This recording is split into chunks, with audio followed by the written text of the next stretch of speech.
So let me show you my current skincare routine in details. I do have another video on this, but this is the new and improved version of it, I guess you can say. A major skincare tip is to think about how you sleep at night. If you are a back sleeper, then all power to you, and that is great for your skin. I am personally a side sleeper, and I have always been. So if you are a side sleeper like me, I need to show you this pillow from Sleep & Glow, which is also today's sponsor.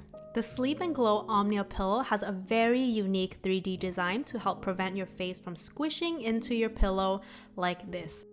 This is also great if you have sensitive skin or active acne that can hurt as well when you sleep on your sides. They do have silk pillowcases that is shaped specifically for this pillow, and that's a whole nother level of incredible for your skin and your hair. I used to load up pillows under me and just roll around at nighttime just for the perfect position, but with this pillow, problem solved because of its amazing design. Now, the deep part of this pillow allows your face to kind of float while you sleep, I guess, and if you're scrolling on your phone, of course, but you can also sleep on your back with a great neck support as well because of the memory foam. The memory foam in this pillow reacts to the weight and heat of your body and conforms to the shape of your head and neck, ensuring a comfortable good night's sleep with all the support in the world. Sleep wrinkles and morning puffiness is a thing, and they are caused by repeated pressure on your face when sleeping on your side or stomach every day. The less pressure on your face long term at nighttime can also prevent fine lines and wrinkles. And if you decide to try this, they do have a 30-day sleep trial. The links are in the description box down below. And with that said, thank you so much Sleep & Glow for sponsoring today's video. You are the best. So here is my AM routine. So step number 1, I am washing my face with the CeraVe Hydrating Cleanser. It is perfect for my dry skin. If you have dry skin, you should be using a cleanser that has the word hydrating in it and one that doesn't foam. Foaming cleansers will strip your skin of the little moisture that you have, and that is not good for us with dry skin. Get the neck as well, and once you are done, wash it off with some lukewarm water. Then I pat my face dry and go in with the Snail Mucin Essence. This went absolutely viral everywhere and I was super skeptical, but after a while I had to try it out for myself and I can confirm it is amazing. If you have been here before, you know that I rave about hyaluronic acid for hydration, and I have been using that religiously for 3 years, and this made me replace my hyaluronic acid instantly. I fully understand the hype. This does contain hyaluronic acid, so you are getting that as well. But the key ingredient in this is the snail filtrate that speeds up skin healing process. So from my understanding is that it helps calm down any irritation or inflammation as well. And if you have dry and sensitive skin, you know that this can occur quite a bit. This slides onto your face like a dream, and after this I feel like I don't even need moisturizer because I feel so hydrated, but I do need to seal it in with some moisturizer. That leads us to the third step, which is moisturizer, and I am using the CeraVe Moisturizing Cream. If you have dry skin, try and find a moisturizer that has the word cream in it. Creams are generally thicker in consistency than lotions and make an ideal choice for people with dry skin. All of the products I've mentioned so far doesn't contain any fragrance either, so that's also a plus for me. I do not like fragrances in my skincare because my skin is sensitive.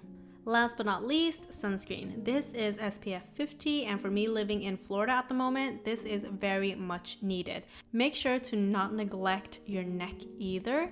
It's often the neck and hands that I guess shows signs of aging, since the neck can often be forgotten and the hand is exposed to a lot. You guys, this is hilarious. I have to share this because in the video I used this sunscreen right here, which I thought was this sunscreen. I know they look very similar, but one leaves a damn bright white cast, and that's the one that I used in the video. So if you want the best sunscreen ever that doesn't leave a white cast, you should be buying this one instead, okay? This one is an invisible fluid. It leaves no white cast. It's amazing. It protects.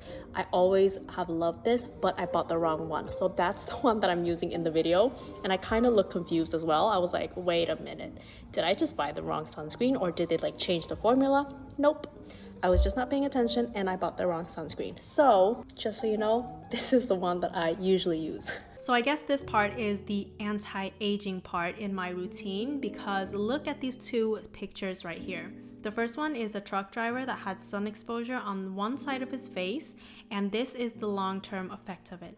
Same thing with this picture of this woman right here. She had sunscreen on her face or something that protected her face, but not the neck. So as you can see, the difference it makes to put your sunscreen on consistently. This, of course, is not just to look good, but we all know the risk of skin cancer when it comes to UV light and heavy sun exposure without protection. So no, you are not too cool for sunscreen. Wear it. That was my AM routine, and now it's time for the PM routine. First step here is to double cleanse, which means that you start off with an oil or balm cleanser to melt off the makeup or previous skincare.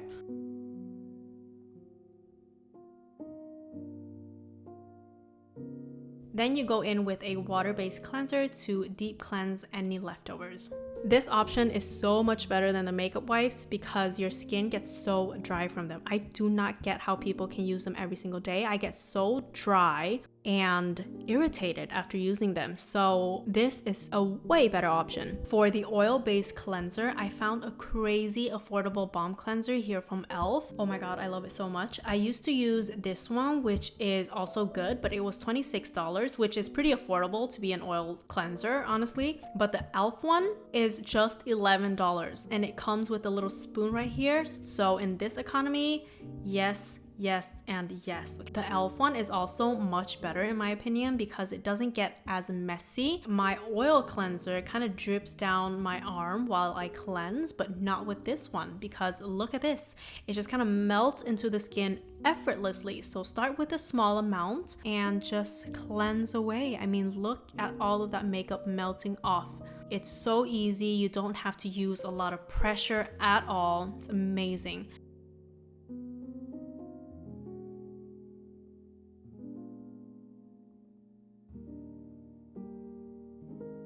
Then once you have massaged everything in, you add some water for the cleanser to kind of emulsify. It needs to kind of get to this milky consistency like this for it to fully cleanse and work. So it's a very important step so that you don't just rinse it off. But after that, you do rinse it off with lukewarm water.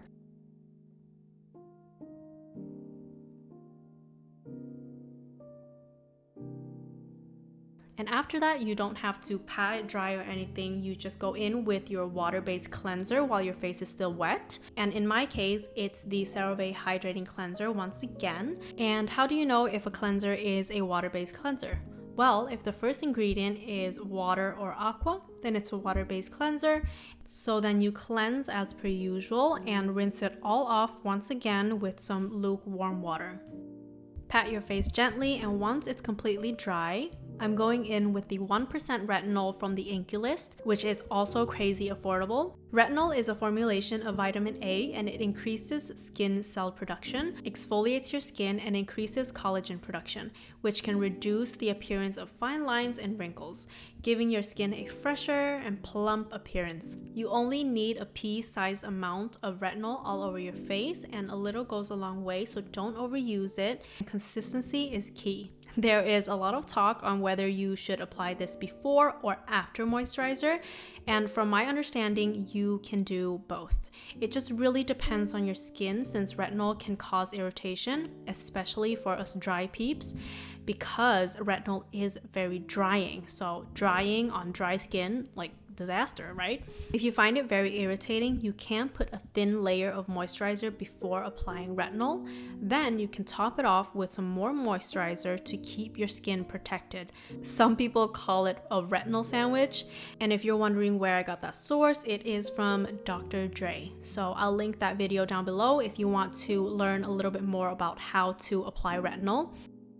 So for my final step, I am applying the CeraVe Moisturizing Cream to provide a moisture barrier for my skin and to keep it hydrated through the night. I love that my skincare is getting more simple and affordable. It usually goes the other way around with time. So my budgeting heart is happy and proud. I see my skin, especially my face, as just another part of my body I want to take really good care of. I am not scared of aging, I am not scared of wrinkles or fine lines. I am turning 27 very soon, and I truly see the charm and beauty in living a good life and, God forbid, age, which is inevitable. So stressing about wrinkles and fine lines is just a waste of life, and I really hope this video inspires you to have a good skincare routine to keep your skin as healthy looking as possible rather than being scared of aging and stressing about it. I hope you find this video helpful in any way, shape, or form. Let me know if you have any questions down below. I promise to answer to as many as I can. And with that said, I will see you in my next one. Bye guys!